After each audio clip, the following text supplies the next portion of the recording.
Hello, my name is Michael Hawks. I'm from Pediatric Infectious Diseases. I've spoken to you previously about vaccines, and today's lecture is on pneumonia in children.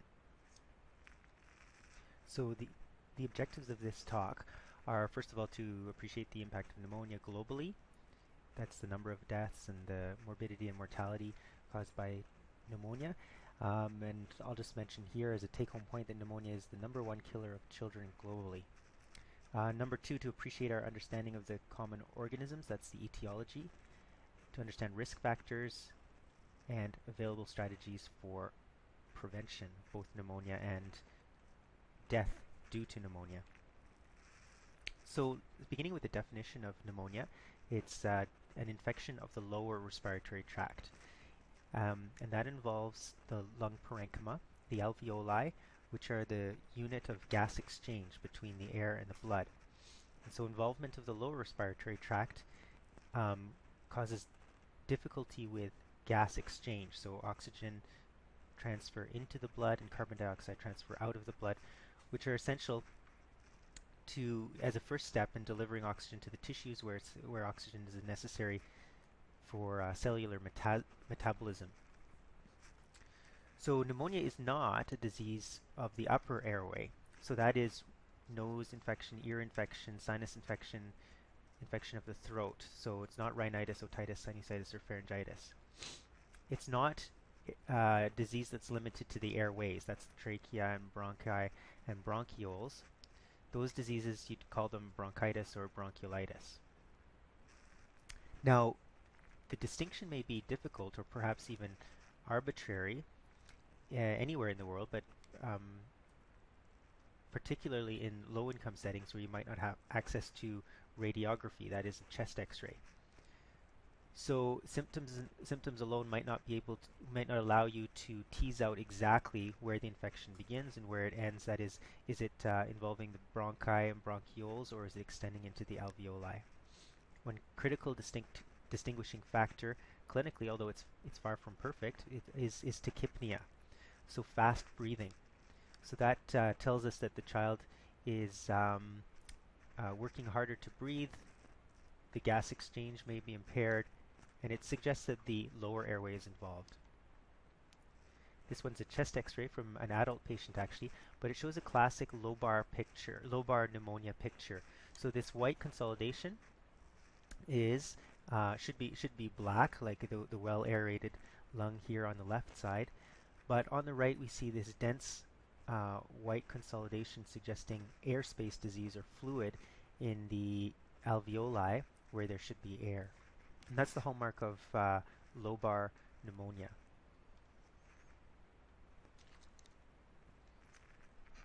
So people at increased risk of pneumonia include the elderly, also patients with immunosuppression such as HIV, patients at risk of aspiration, which means vomiting of stomach contents and getting the stomach contents into the airway and lung. So those would be children who are who have a neurologic disorder and are compromised, may have difficulty protecting their airway deficient airway protective reflexes. And children under 5 are at risk, and particularly babies under a year of age in low-income settings. In America, in the USA, deaths by pneumonia, you can see here the trend increasing with much higher rate in the elderly. Now, this adult pneumonia won't be discussed further in this lecture. We're focusing mostly on children here. In industrialized or high-income countries, there's been a huge decrease in mortality due to pneumonia, due to improved patient case management, but also prevention measures such as vaccination. We talked in a previous lecture about pneumococcal vaccine, Haemophilus influenza type B vaccine. So the population is well vaccinated in the US and Canada against these common pathogens of pneumonia. Nonetheless, there still remains a pretty significant morbidity due to infections of the respiratory tract, bronchiolitis, croup, and pneumonia. So these are common diagnoses in children, and they're often due to viruses, particularly bronchiolitis. One of the main culprits is respiratory syncytial virus, croup due to parainfluenza, or again respiratory syncytial virus, influenza. Croup is the barking cough with stridor, which is an inspiratory, a sharp-sounding inspiratory sound that can frighten parents because the children appear to have trouble breathing. It's due to a viral infection and generally follows a benign course. RSV and influenza are major players in viral respiratory tract infections, and up to 1 in 200 children are actually in the whole population are hospitalized with respiratory tract infections. So it's a huge cause of healthcare expense, with contributing to a large number of hospitalizations. Here are the trends over time from a New England Journal publication in 2000. We're seeing decreasing trends in deaths due to childhood pneumonia, as well as childhood mortality in general. And this is data from the U.S. So here in the black line, we're looking at decreasing pneumonia deaths, and here in the gray line, deaths from other causes. Again, due to improved both public health measures as well as case management of pneumonia. Now, in Canada, we're looking here at RSV infections. That's the respiratory syncytial virus I was mentioning, which is a cause of respiratory tract infection, bronchiolitis, or even airspace disease, pneumonitis. And so this viral infection is common and can produce severe disease requiring hospitalization and even oxygen. Its distribution is different in different populations. So what this graph is showing is just in the Northwest Territories. There's a particular population of Aboriginal and Inuit patients that seem to have a higher risk of severe disease due to RSV. And so often clinically we see these patients transported down from the north to Edmonton for management of their severe respiratory tract infection. And it's often due to RSV. Whether that's related to special genetic factors or environmental factors that are specific to the north, I think that question remains a little bit open and is being investigated. So the other point here is that we're looking at the months. So there's a huge seasonality in these respiratory viruses, when they're way more common in the winter time. So in terms of pneumonia and public health, pneumonia is the #1 cause of child mortality globally. So that's a take-home point. And it accounts for about nearly 20% of all deaths worldwide in children under 5. And that might be similar to what the U.S. would have seen at the turn of the century in the 1900s, early 1900s. So a lot of the pneumonia cases are due to deaths in developing countries, and most occur in the babies under a year of age. Here's from the Lancet series on global child mortality. The pneumonia piece here in green, 14% of childhood deaths in under 5s, and also contributing to deaths in the neonates. So this is 4% of neonatal deaths. This pie, you may be familiar with this Lancet child mortality series. A huge chunk of the pie is due to neonatal mortality, the yellowish colored pie pieces here, and the rest is subsequent mortality before the age of 5. So we're seeing pneumonia contributing to mortality in both neonatal as well as the infants and young children. You can see decreasing trends in childhood mortality overall, now under 10 million deaths per year, and pneumonia in green also declining, so that the width of this green band is decreasing over time in a global sense.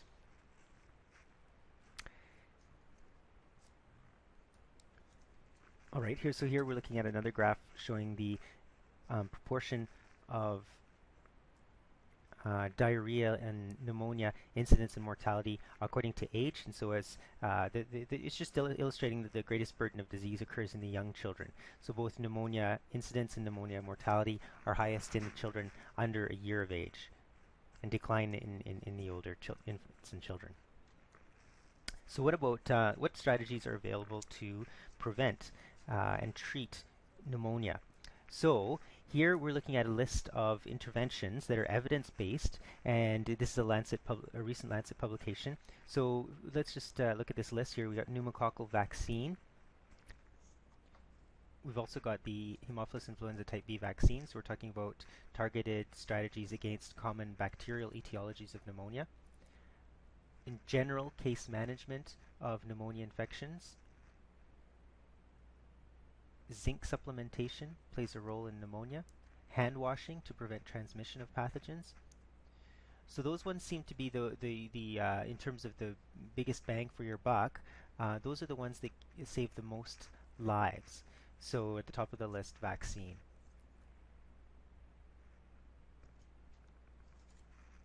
In terms of etiology, what causes pneumonia, most of the time we actually don't figure it out in practice. So we're faced with this clinical situation of a child with fever and cough and fast breathing, and it looks and they may have a chest X-ray consolidation. So the clinical diagnosis is pneumonia, but to find one of these pathogens, either a bacterial pathogen or a viral pathogen, requires diagnostic testing, and they're imperfect in their sensitivity. So you might find that you might find that 20 to 30% of cases of pneumonia you can't find an etiology even in studies where they're looking carefully. And then in clinical practice, maybe a diagnostic test is like a microbiological confirmation is not even sought. Say in an office context, the patient might just be treated with antibiotics without looking for the etiology. So anyway, all that to say that often the cause is not known in every individual case. And children, the specimens are a little bit difficult to collect. For the viral etiologies, you need to get a nasal swab, which is a bit uncomfortable, and sputum, expectorated sputum, looking for bacterial pathogens in lower respiratory tract secretions.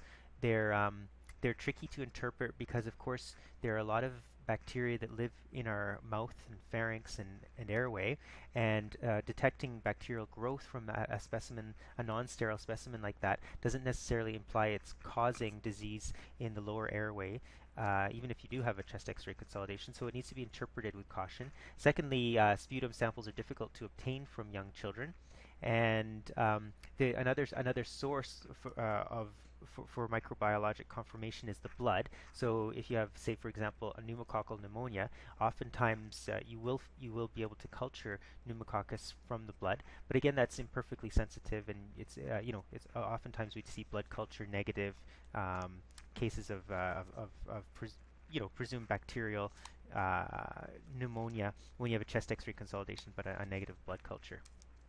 So some studies have been done putting a needle directly into the lung parenchyma percutaneously to get fluid for aspiration. And the point of that is to avoid contamination with the upper respiratory tract colonizers. However, these studies sometimes didn't use some of the modern viral diagnostics which we're using, PCR-based diagnostics of the secretions from the nose or nasopharynx, and so we have an incomplete picture from those studies in terms of pneumonia etiology. Nonetheless, what can we say is that viral causes are common and they're similar around the world. So we mentioned one already called RSV, respiratory syncytial virus, also parainfluenza, influenza type A, influenza type B, adenovirus, human metapneumovirus. There are others. Those are common ones that we look for. Bacterial causes of pneumonia, these are more of a life-threatening infection in an immunocompetent host in anybody.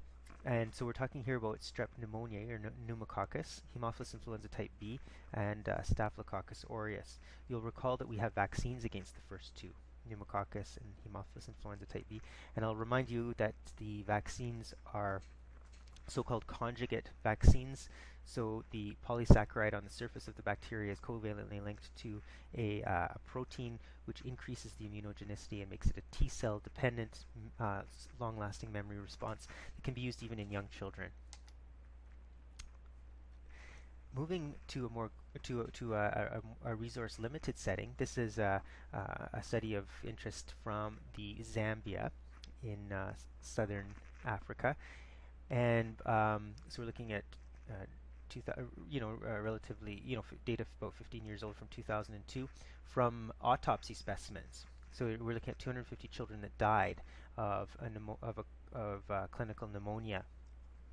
So in the young children who are HIV positive, oh sorry, 68% of this cohort is HIV positive, and that distinguishes or changes the etiology of the pneumonia in this series. So if we just look at the HIV positive kids, pyogenic, that means the bacterial causes, the strep pneumo, the staph aureus, the Haemophilus influenza type B are common, as well as PCP, which is pneumocystis pneumonia. The new name is Pneumocystis jirovecii, so people call it PJP pneumonia.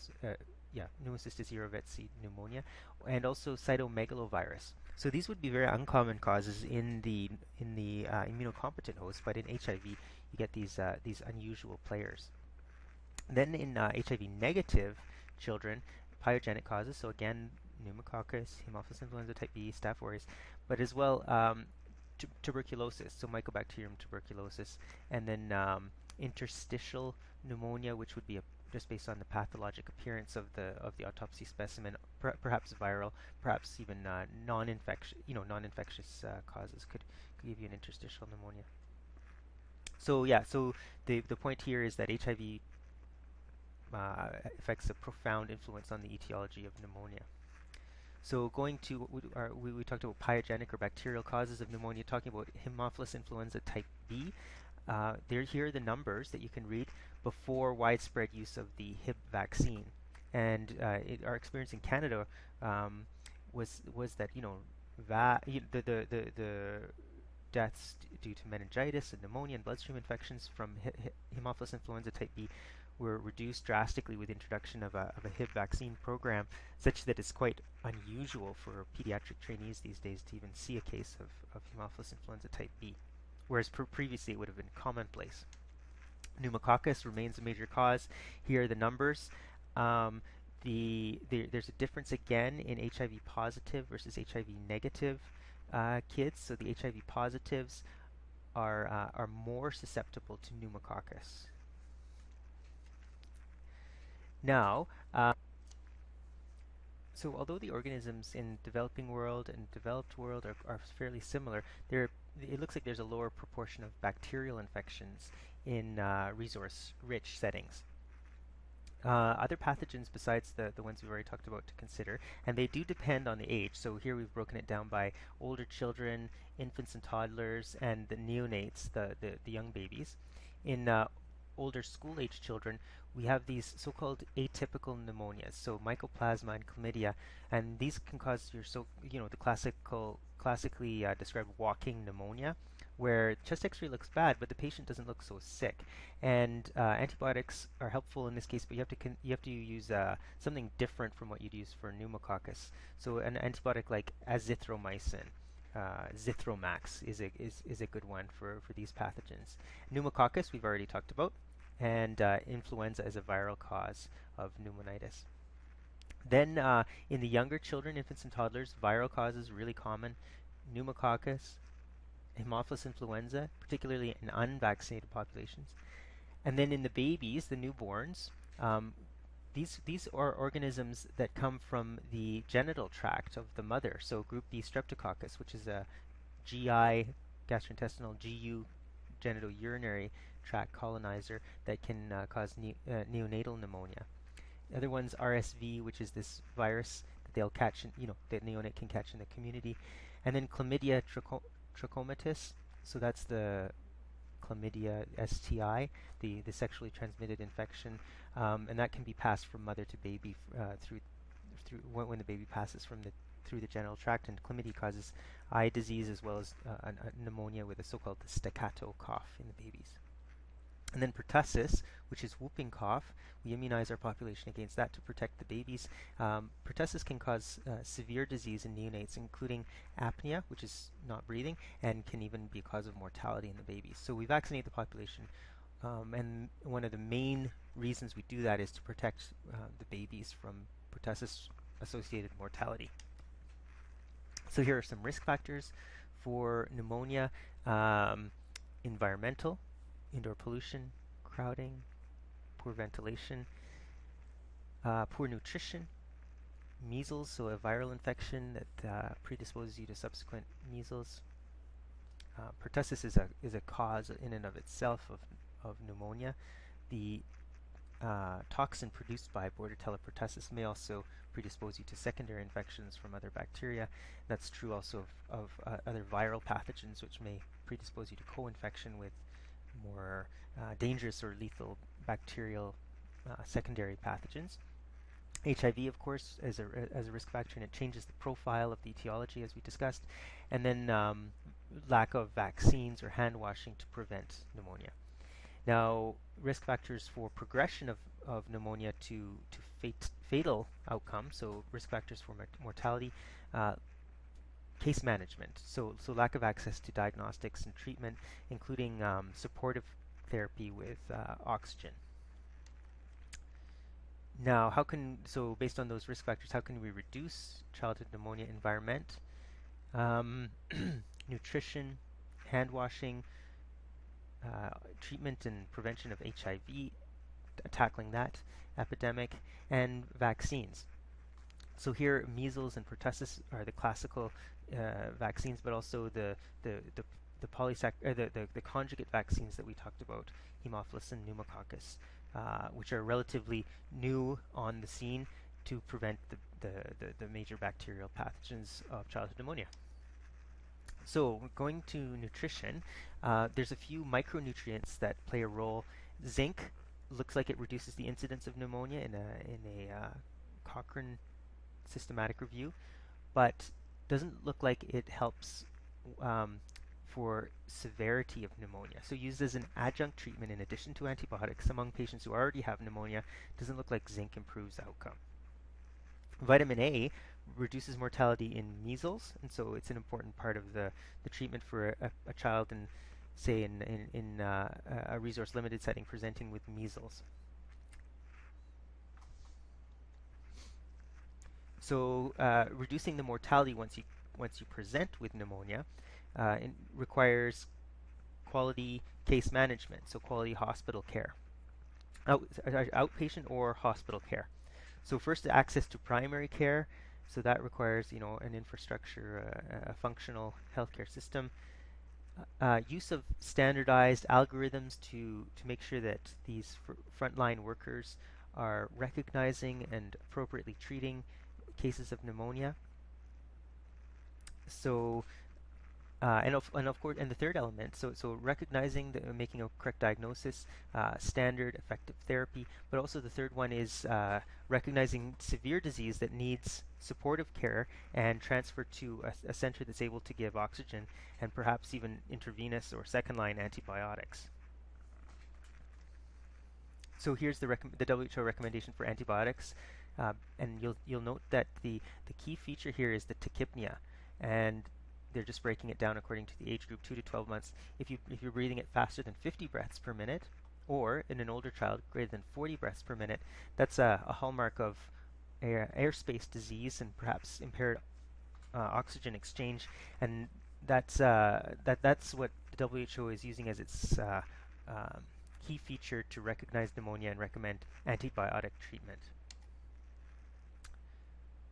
So the challenge here is in low and middle income countries is accessibility. So can patients access correct diagnosis and appropriate therapy? And lots of limitations in terms of human resources for health, but also infrastructure.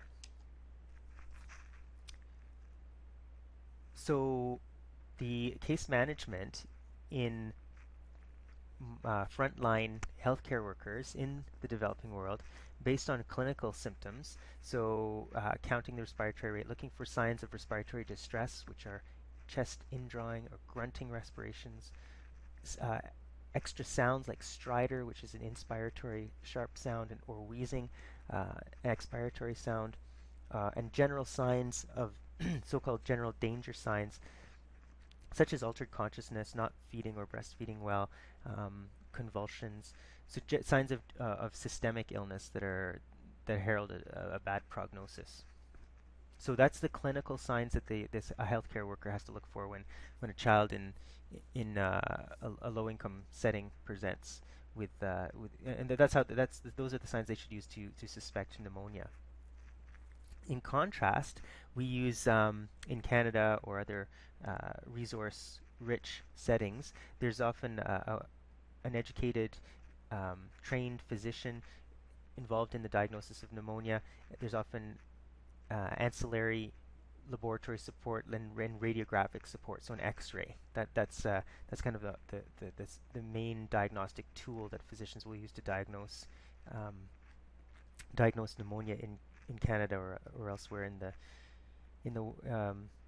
resource-rich settings.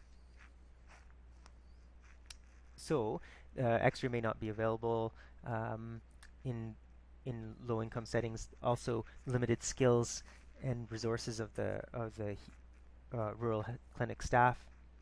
X-ray is an important diagnostic tool, but of course it's imperfect, and there, there and there, it does as I showed you on that earlier slide with the lobar consolidation. The chest X-ray is a useful tool for making the diagnosis.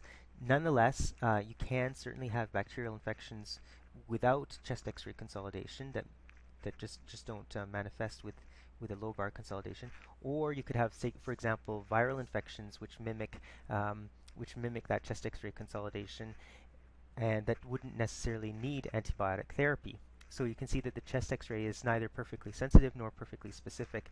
Nonetheless, it's helpful tool um, for case management. So something as simple as measuring the respiratory rate, it sounds trivial, but it is actually challenging in uh, busy emergency room with crowding and perhaps no time to sit there and count.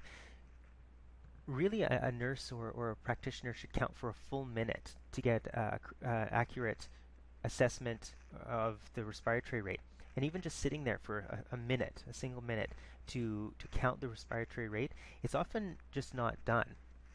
So yeah, the issue is training, but also emphasis on um, emphasis on careful record keeping and careful vital sign documentation that's sometimes lacking in some of these peripheral centers. So, uh, for example, I've been working in Uganda for the past 2.5 years, and sure enough, the respiratory rate compared to the heart rate or compared to the oxygen saturation, which is determined by a machine, is often not filled in on typically not filled in on case report forms.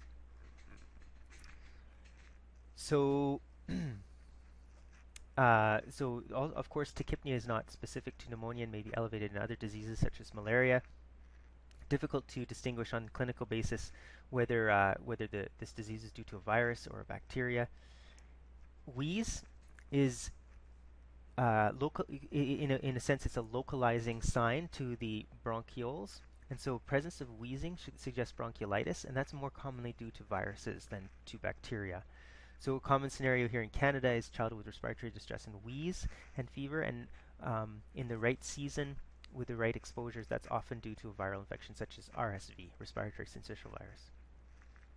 Another challenge is we have these recommendations from the WHO or perhaps hospital-based recommendations for which antibiotics to choose, but that changes over time with evolving antibiotic resistance of these organisms, and so it's important, and in our setting we can keep up with the changing and evolving resistance patterns of bacterial causes of pneumonia, but in other settings they may not have the resources to be culturing to be doing routine cultures, and so that may be challenging. This slide is looking at access to diagnostics and treatment for pneumonia, and this is it through an equity lens. So here we've divided the group, the children under 5 with suspected pneumonia, into socioeconomic strata. So here we've divided it into quintiles from the poorest to the richest quintile, and you can see that the richest quintiles always have a higher proportion of patients that they get access to quality care compared to the lowest uh, wealth quintile. And so that's true across different geographic areas through sub-Saharan Africa, South Asia, East Asia, and other developing countries. But the point is that there's inequity, and the poor receive poorer quality health care, with using pneumonia as this illustrative example. Next, just talking about going back to the point about antimicrobial resistance. It's an important problem, important in Canada and the USA. Also very important in low resource settings, but we simply don't have data to track the evolving antimicrobial resistance. It's important because your first line therapy may fail, and then the second line drugs may be more costly and or more toxic. So in conclusion, the take-home points are pneumonia is the #1 killer of children globally. Bacteria are an important cause, and they can be treated with antibiotics, so we have an effective intervention to prevent these deaths. There are risk factors that contribute to pneumonia, and some of those are modifiable, and so they include vaccines. Then access to quality diagnosis, quality treatment, and referral um, to hospitals for more intensive therapy such as oxygen. Those are what's going to help children who come down with pneumonia. That's what's going to help them not to progress to severe morbidity or even death. So that concludes the talk. Those were the main messages, and I'm just going to introduce some discussion topics for the in-class discussion. So I've got several here, and I'll just walk you through them, and then these are to think about and come prepared for a discussion on these points. So let's talk about the first one. This is a case that Dr. Houston came up with. So let's say, imagine that you're a village healthcare worker working alone in a rural clinic in Malawi, and you don't have any access to lab tests, no chest X-ray, for example. All you have is a rapid diagnostic test for malaria, so you may be able to rule out malaria, rule in or out malaria, and you run into frequent stockouts of medicines. And you vaguely recall your IMCI course, which you did 3 years ago. But now now a mom brings in an 18-month-old child who's been ill and getting worse, and he has fever and fast breathing. So respiratory rate, let's say, is 60. So what are you going to do, and what challenges and difficulty are you going to face in implementing your plan? I've provided for you on the next slide the Integrated Management of Childhood Illness Guideline. So look at this and think about what you're going to do for the child. That's the first discussion point. We can go over that and the challenges that you might run into as this frontline practitioner. Number 2, what about X-rays? So what about X-rays in low resource settings? Here's the WHO recommendations for who should get an X-ray, and it's not necessary for everybody. But imagine for those for whom an X-ray would be indicated, what kind of challenges do you think you face, and what possible solutions? Think about possible solutions to those challenges for X-rays in resource-limited settings. Same question with respect to oxygen. So oxygen is life-saving therapy in children with pneumonia, but how do you get it to the ones who need it in remote locations? Recall that most of the pneumonia deaths are occurring in resource-limited settings, and so how do you provide oxygen to these patients? So maybe think about what routes of delivery of oxygen are used in Canada, what routes of delivery can be implemented in Africa or other resource-limited settings, and what kind of challenges each of these interventions, what kind of challenges you run into in implementing these things, and any solutions to overcome those barriers. Then coming back to our slide, you'll recall this slide looking at the different interventions that can save lives in pneumonia and diarrhea. Let's pick out some that are specific for pneumonia and some which affect both pneumonia and diarrhea. So an example would be zinc, which helps prevent both pneumonia and diarrhea. And then let's discuss in class what, again, challenges in implementing some of these things. The next discussion point, if time allows, we can talk about air pollution. So how does that occur, and how does that predispose you to pneumonia, and what could be done about it? And then the last one, antibiotics and this issue of antibiotic resistance and lack of data to guide clinicians when they're choosing antibiotics for. So that concludes the slides for this session on childhood pneumonia, and I look forward to the in-class discussion. Thanks once again for your attention.